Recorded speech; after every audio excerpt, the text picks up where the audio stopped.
Hello. ഈ video ഒരു informative video ആണ്. ഇൻഫോർമേറ്റീവ് എന്ന് വെച്ചാൽ അങ്ങനെ ഫോർമലായിട്ടുള്ള കാര്യങ്ങളൊന്നുമല്ല. ആദ്യമുള്ളത് കൊണ്ട് തന്നെ ഇമ്മ്യൂണൈസേഷൻ എന്നൊരു സാധനം ഇവിടെ വളരെ ഇമ്പോർട്ടൻ്റ് ആയിട്ടുള്ളൊരു ഫാക്ടറാണ്.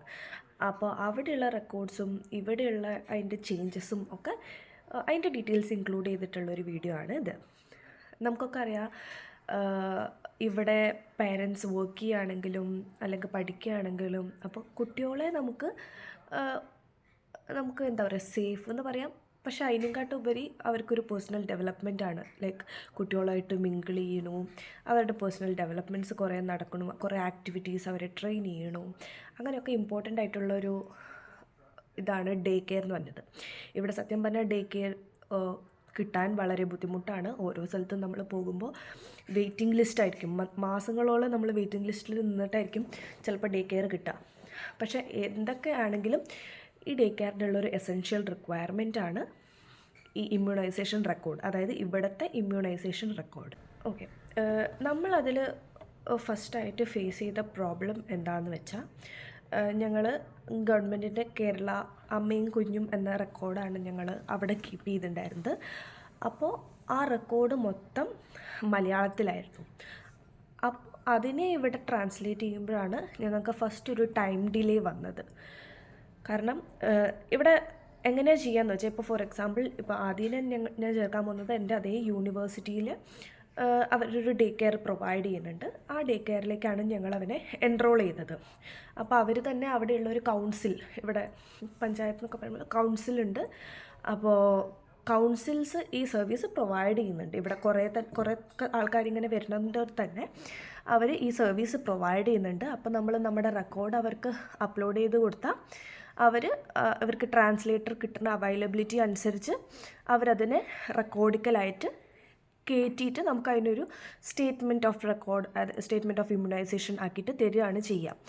ഓർ ഇൻസ്റ്റെഡ് നമ്മളത് ഡിലേ ആവണമെന്ന് കണ്ടപ്പോൾ ചെയ്തത് എന്താണെന്ന് വെച്ചാൽ, നാട്ടിൽ നിന്ന് തന്നെ അതിനെ മൊത്തം ഇംഗ്ലീഷിൽ നമ്മളൊരു വേർഡിലോ ഒരു ഫയൽ ഉണ്ടാക്കിയിട്ട് അതിന്ന് ആ ഹോസ്പിറ്റലിൽ തന്നെ കൊണ്ടുപോയിട്ട് സീലും സൈനും കാര്യങ്ങളൊക്കെ എടുത്തിട്ട് ആ കോപ്പി നമ്മുടെ ഒറിജിനൽ നമ്മുടെ ബുക്കും ആ രണ്ട് സാധനവും കൂടി ഒരുമിച്ച് അപ്ലോഡ് ചെയ്തു. അപ്പോൾ അവർക്ക് ഈ ട്രാൻസ്ലേഷൻ്റെ പ്രശ്നം വരില്ല. അതാണ് അതിൻ്റെ അൾട്ടിമേറ്റ് ഉദ്ദേശം വരുന്നത്. അപ്പോൾ അങ്ങനെയും കൂടി ചെയ്തപ്പോൾ ഞങ്ങൾക്ക് സത്യം പറഞ്ഞാൽ ഒരു ദിവസത്തിൽ തന്നെ, അതായത് എൻ്റെ ഡേ കെയർ എൻറോളായി, പക്ഷേ ഈ റെക്കോർഡ് കിട്ടാണ്ട് ഞങ്ങൾക്ക് ഇൻഡക്ഷന് പോകാൻ പറ്റില്ല എന്നുള്ളൊരു കേസ് വന്നപ്പോഴാണ് ഞങ്ങളിത് ഇങ്ങനെ ട്രൈ ചെയ്തത്. അപ്പോൾ അങ്ങനെ നോക്കുമ്പോൾ ഇത് പെട്ടെന്ന് തന്നെ റെഡിയായി, ഒരു ദിവസം കൊണ്ട് തന്നെ അവർ ചെയ്തു. ഇനി അടുത്ത പ്രശ്നം എന്താണെന്ന് വെച്ചാൽ, നമ്മുടെ നാട്ടിൽ കിട്ടാത്ത ചില വാക്സിൻസ് ഉണ്ട്. ഫോർ എക്സാമ്പിൾ ഇപ്പോൾ MMR എന്ന് പറഞ്ഞ വാക്സിനിൽ MR മാത്രമേ നമുക്ക് അവിടെ ഗവൺമെൻറ് സൈഡിൽ നിന്ന് പ്രൊവൈഡ് ചെയ്യുള്ളൂ. പ്രൈവറ്റ് ഹോസ്പിറ്റൽസിലൊക്കെ ഉണ്ട് MMR സ്റ്റിൽ.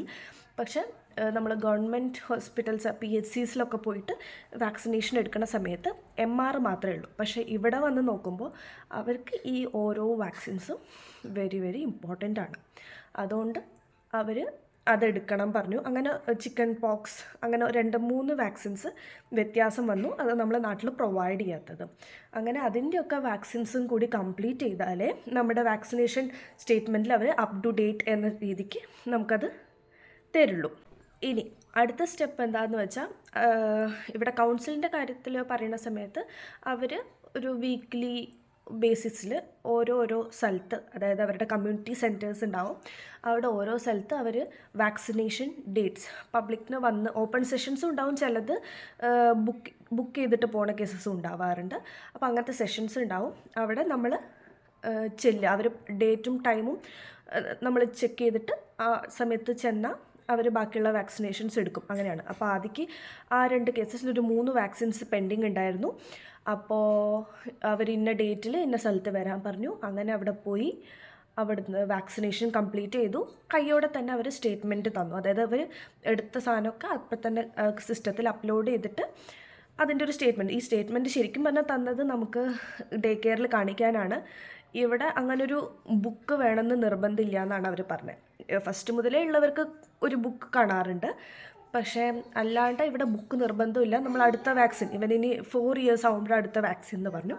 ആ സമയത്ത് ഡയറക്റ്റ് വന്നാൽ മതി, അവൻ്റെ റെക്കോർഡ്സൊക്കെ ഇതിലുള്ളതാണ്. അപ്പോൾ പേര് മാത്രം പറഞ്ഞാൽ മതിയാവും. അത് ഓട്ടോമാറ്റിക്കലി അങ്ങനെ വാക്സിനേഷൻ ആണ് നടക്കുന്നത്. പിന്നെ അതിലൊരു ഇമ്പോർട്ടൻ്റ് ഇതെന്ന് വെച്ചാൽ ഈ കൗൺസിൽ ബേസ് ആയിട്ട് വെക്കണ ഈ സെഷൻസൊക്കെ നമുക്ക് ഫ്രീ ആണ്. അതിൽ നമുക്ക് വേറെ പേയ്മെൻറ്റോ കാര്യങ്ങളോ ഒന്നും വരുന്നില്ല. അത് ഒരു ബെനിഫിറ്റാണ്. പിന്നെ ഓഫ് കോഴ്സ് അതിൽ ഇമ്പോർട്ടൻറ്റ് ഇതെന്താണെന്ന് വെച്ചാൽ ഇവരുടെ സർവീസ് എന്ന് പറയാം. ഞാൻ അതിൻ്റെ വീഡിയോസ് ഇൻക്ലൂഡ് ചെയ്യുന്നുണ്ട്. നമുക്ക് എൻ്റർ ചെയ്യുമ്പോൾ ഒരു കാഷ്വൽ അവർ നമുക്കെല്ലാം പറഞ്ഞുതരും. അതായത് ഇത്ര വാക്സിൻ ഉണ്ടാവും, അത് ഇതിനാണ്, ഇതിനെന്തെങ്കിലും സൈഡ് എഫക്റ്റ് ഉണ്ടാവുമോ എന്നുള്ളതൊക്കെ നമ്മൾ ഫസ്റ്റ് എൻ്റർ ചെയ്യുമ്പോൾ തന്നെ അവർ ഇന്ന രോഗത്തിനാണ്. ചില വാക്സിൻസ് കോമ്പിനേഷൻസ് ഉണ്ടാവും, ചിലത് സിംഗിളായിട്ട് കൊടുക്കേണ്ടതുണ്ടാവും. അപ്പോൾ അതൊക്കെ നോക്കിയിട്ട് അവർ നമുക്ക് പറഞ്ഞു തരും. ഫസ്റ്റ് നമ്മളെ എഡ്യൂക്കേറ്റ് ചെയ്ത് തരും. ഇത്ര സൂചിയായിരിക്കും കുത്താനുണ്ടാവുക, അപ്പോൾ അത് കുഴപ്പമില്ല, ആ രീതിക്കൊക്കെ അവർ ഫസ്റ്റ് സംസാരിക്കും. എന്നിട്ട് അതിന് ശേഷം നമ്മുടെ ലോട്ട് അനുസരിച്ചിട്ട് നഴ്സ് വന്നിട്ട് വിളിക്കും. അങ്ങനെ അവിടെ കൊണ്ടുപോകും. അപ്പോൾ ഇവൻ്റെ മോനിപ്പോൾ ഒരു കയ്യിലാണ് എടുത്തത്. 2 വാക്സിൻ ഒരു കയ്യിലെടുക്കണം, അങ്ങനെ വേണമെങ്കിൽ നമുക്ക് എടുക്കാം കേട്ടോ. ഇവിടെ ഇന്ന കയ്യിലെടുക്കണം അങ്ങനെയൊന്നും പറഞ്ഞിട്ടില്ല. അവരെന്നെ ചോദിച്ചു 2 വാക്സിൻ ഉണ്ട്, രണ്ടും 2 കയ്യിലെടുക്കണം, ഒരു കയ്യിൽ തന്നെ എടുത്താൽ മതിയോ എന്ന് ചോദിച്ചു. അപ്പോൾ നമ്മൾ പറഞ്ഞതിനനുസരിച്ചിട്ട് ഒരു കയ്യിൽ തന്നെയാണ് എടുത്തത്. ആ എടുക്കുമ്പോൾ മോൻ കരഞ്ഞിരുന്നു. ഓഫ് കോഴ്സ് അവനെ എന്താ പറയുക, പിടിച്ച് വെക്കണതിൻ്റെ ഒരു പ്രശ്നത്തിൽ അവൻ കരഞ്ഞിരുന്നു. പക്ഷെ അത് കഴിഞ്ഞപ്പോഴേക്കും പ്രശ്നമൊന്നുമില്ല. പിന്നെ വന്ന പനി വരികയോ അങ്ങനത്തെ കാര്യങ്ങളൊന്നും ഉണ്ടായിട്ടുമില്ല മോന്. രണ്ടാമത്തെ കാര്യം എന്താണെന്ന് വെച്ചാൽ കുട്ടികളെ ആ പെയിനിൽ നിന്ന് റിലീവ് ചെയ്യാൻ വേണ്ടിയിട്ട് ഇവിടെ പ്രൊവൈഡ് ചെയ്ത ആക്ടിവിറ്റീസാണ് എനിക്ക് ഈ വീഡിയോ ഉണ്ടാക്കണം എന്നുള്ളതിൻ്റെ ഇൻസ്പിരേഷനായിട്ട് വന്നത്. അതായത് ഇവിടെ എന്താണെന്ന് വെച്ചാൽ ഇഞ്ചക്ഷൻ ചെയ്ത പാട് തന്നെ അവർക്ക് കുറേ സ്റ്റിക്കേഴ്സും കാര്യങ്ങളൊക്കെ കൊടുക്കും. സ്റ്റിക്കേഴ്സ് ഉണ്ടാവും, അതിൽ നമുക്ക് ഇഷ്ടമുള്ളത് ചൂസ് ചെയ്യാം. അപ്പോൾ അത് വെച്ചിട്ട് അവരെ ഡൈവേർട്ട് ചെയ്യാണ്, മൈൻഡ് ഡൈവേർട്ട് ചെയ്യാണ്. അതേപോലെ വേണമെങ്കിൽ നമുക്ക് ഓക്കെ ആണെങ്കിൽ അവർക്ക് കാൻഡീസ് കൊടുക്കാം, ലോലിപോപ്പ് കാര്യങ്ങളൊക്കെ അവിടെ വെച്ചിട്ടുണ്ടാവും. എന്നുവെച്ചാൽ കുട്ടിയുടെ കരച്ചിൽ മാറ്റാൻ വേണ്ടിയിട്ട് പാരൻസിന് ഓക്കെ ആണെങ്കിൽ വേണമെങ്കിൽ അതൊന്ന് നമുക്ക് എടുത്തിട്ട് മോന് കൊടുക്കാം, അങ്ങനത്തെ കാര്യങ്ങൾ. പിന്നെ എല്ലാ സ്ഥലത്തും ഉള്ള പോലെ തന്നെ വാക്സിനേഷൻ കഴിഞ്ഞാൽ ഒരു 15 മിനിറ്റ് വെയിറ്റിംഗ് എന്ന കാര്യങ്ങളുണ്ടാവും. വെയിറ്റിംഗ് ഏരിയ ആണെങ്കിൽ അതിനെക്കാട്ടും ഹൈലൈറ്റ് ആണ്.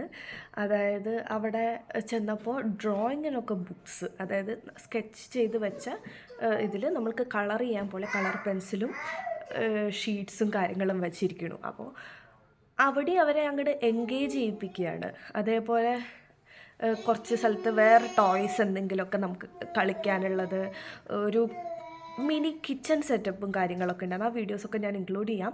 പക്ഷേ അങ്ങനെയൊക്കെ ആയിട്ട് അവർ എൻ്റർടൈൻ. അപ്പോൾ അൾട്ടിമേറ്റ്ലി ആ 15 മിനിറ്റ് കഴിഞ്ഞ് പുറത്ത് വരുമ്പോഴേക്കും അവർക്ക് ഈ സാധനം ഓർമ്മയില്ല, കുത്തിയിട്ടുണ്ട് എന്നുള്ളത് പോലും അവർക്ക് ഓർമ്മയില്ല എന്നൊരു സെൻസിലായിരുന്നു.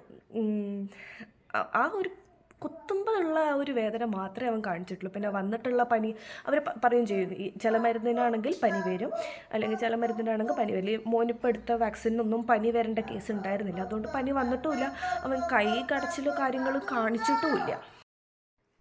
ആക്ടിവിറ്റീസിൻ്റെ വീഡിയോ ആണ് കേട്ടോ ഇതൊക്കെ.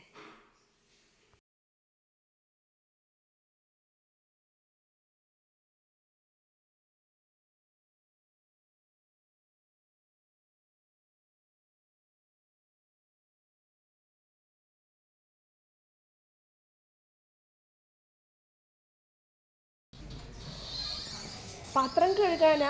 ഇതാ ഇത് നോക്ക്, ടാപ്പുണ്ട്, വെള്ളം വരുന്നുണ്ടോ?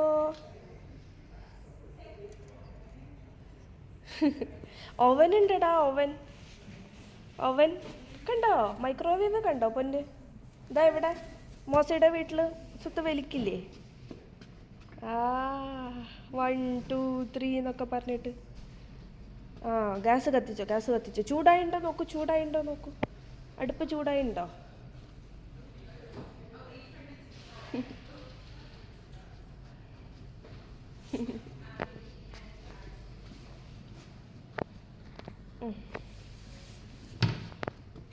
വാതിലൊക്കെ അടയ്ക്കൂ. അതിലൊന്നുമില്ല, അടച്ചോളൂ. ഓവനും അടയ്ക്കൂ, അതിലും ഒന്നുമില്ല, പിന്നെ അടച്ചോളൂ. അവനും അടയ്ക്കൂ. ശരി, അതിലാ പാല് വയ്ക്കുക. അപ്പോൾ ഇതൊക്കെ തന്നെയാണ് പറയാനുണ്ടായിരുന്നു. വോയിസിൽ ഇടയ്ക്ക് മോൻ്റെ സൗണ്ട് കേൾക്കാം.